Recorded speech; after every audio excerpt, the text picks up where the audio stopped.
The first thing to note here is you need to be honest with yourself. Only when you are real and true to yourself about your own feelings and emotions, you will be able to have a good hold over them and manage them well. The second thing is you need to acknowledge your emotions. Many a times, for example, we tend to avoid feeling sad because we don't want to be in the low frequency or low vibrational state. But that's not the case.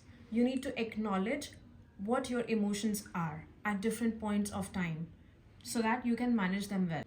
Also, because as human beings, we are attuned to feel different emotions at different times, and that's completely okay. Third thing is you need to identify your emotion. From our early childhood days, we've been taught about the basic emotions, that is, happy, sad, grief, anger, etc. But many a times, we don't identify the emotions right and we tend to mix them. The reason could be because we don't want to understand our emotions on a deeper level. So here you need to go deeper into understanding why are you feeling a certain way. Let's take an example. There are two people, person A and person B in a family. Person A is somebody who's very well respected and loved. Person B is not. Now, person B is constantly angry with person A. We might term this as anger. But if we try to understand the reason behind the anger, it would be because of jealousy. Hence, it's a common fact that many a times we tend to mix emotions and we don't identify them right.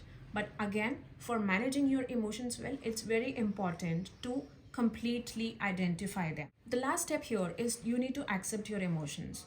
Like I said earlier, you need to be honest with yourself, accept your emotions, and not disregard them. Reasons could be many, but the most common reason is because we care a lot about the society's perception.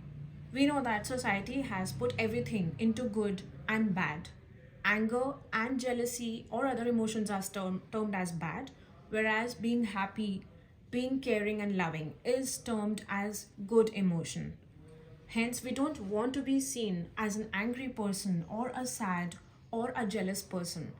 And that's the reason we tend to avoid that emotion altogether when we feel that within ourselves. But trust me, if you want to grow into a real, authentic, and confident version of yourself, you should be able to manage your emotions well. And for that, you need to be honest and accepting of your emotions. This will not only make you a better version of yourself, but it will also help in your relationship dynamics, be it at workplace or in your personal life.